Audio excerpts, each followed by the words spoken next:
Assalamualaikum warahmatullahi wabarakatuh. Perkenalkan nama saya Anissa Firdiana dengan NIM 21482988 SV20036 akan mempresentasikan hasil dari praktikum PGPBL acara ke-7.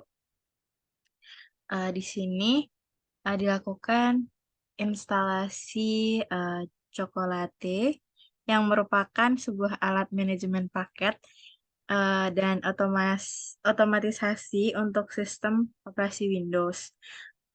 Paket ini digunakan untuk melakukan instalasi, memperbarui, dan menghapus perangkat lunak pada komputer Windows melalui source code. Setelah melakukan instalasi Cokolate, kemudian melakukan instalasi Node.js LTS dan OpenJDK 11.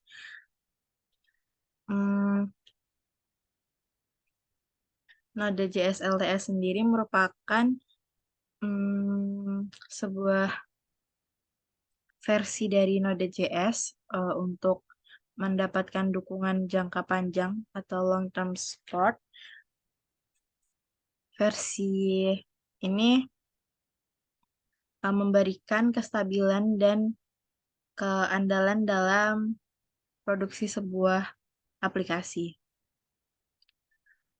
Terdapat beberapa fitur penting dalam Node.js LTS ini, seperti stabilitas, kemudian pembaruan keamanan, pemeliharaan jangka panjang, kemudian kemampuan untuk mengatur jadwal. Selanjutnya adalah melakukan instalasi OpenJDK. OpenJDK sendiri merupakan implementasi sumber terbuka open source dari platform Java SE.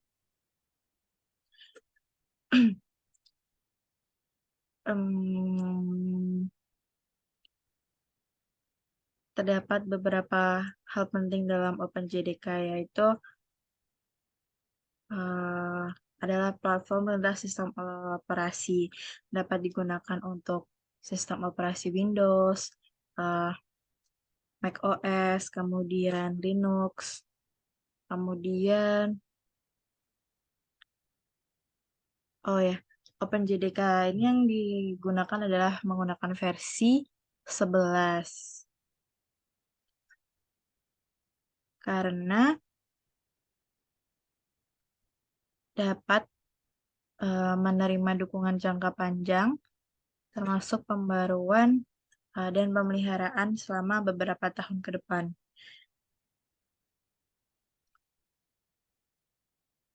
Kemudian kinerja yang memadai dari OpenJDK 11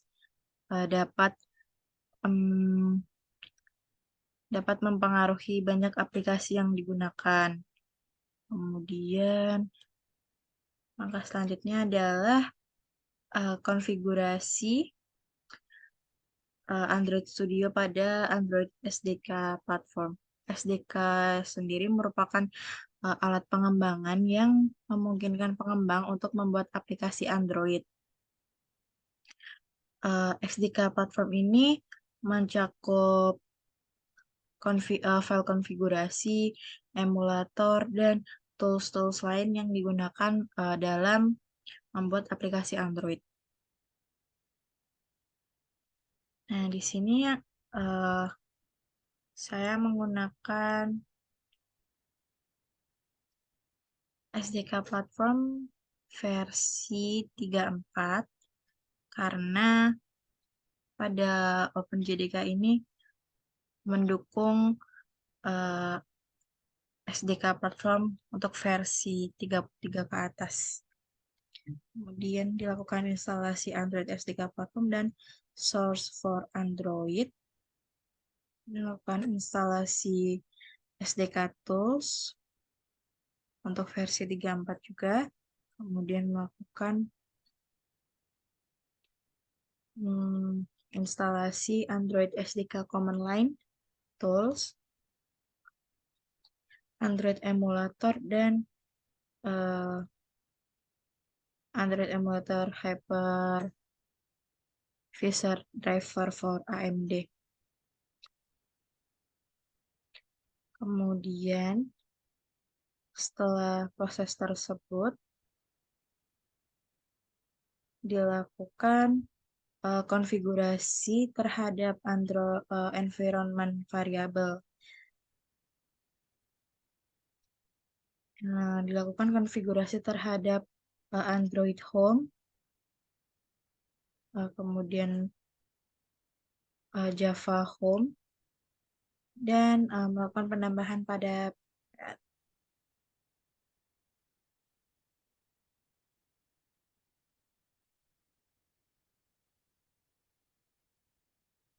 langkah selanjutnya adalah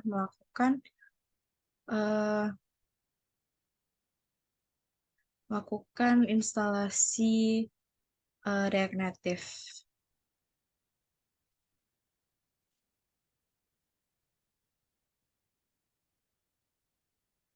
React Native sendiri merupakan sebuah framework pengembangan perangkat lunak yang digunakan untuk membangun aplikasi mobile yang bersifat cross-platform.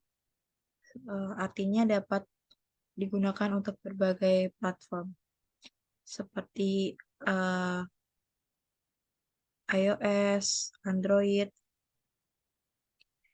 Untuk melakukan instalasi React Native itu dilakukan dengan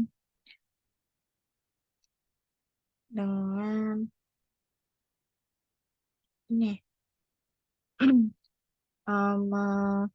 menambahkan source code npx React Native latest init awesome project pada command line. Nah, project React Native yang dibuat bernama awesome project. Setelah dilakukan instalasi awesome project, kemudian dijalankan menggunakan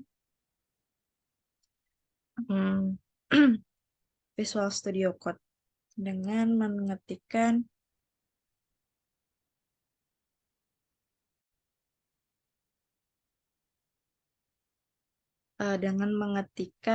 npm start.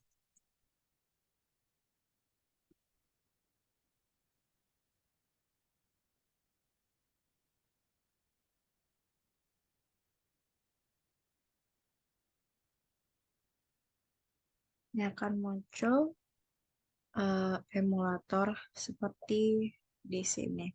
Terdapat tulisan Welcome to React Native di sini. Nah, di sini adalah hasil dari pembuatan project React Native bernama Awesome Project. Sekian dari presentasi yang dapat saya sampaikan. Kurang lebihnya mohon maaf. Wassalamualaikum warahmatullahi wabarakatuh.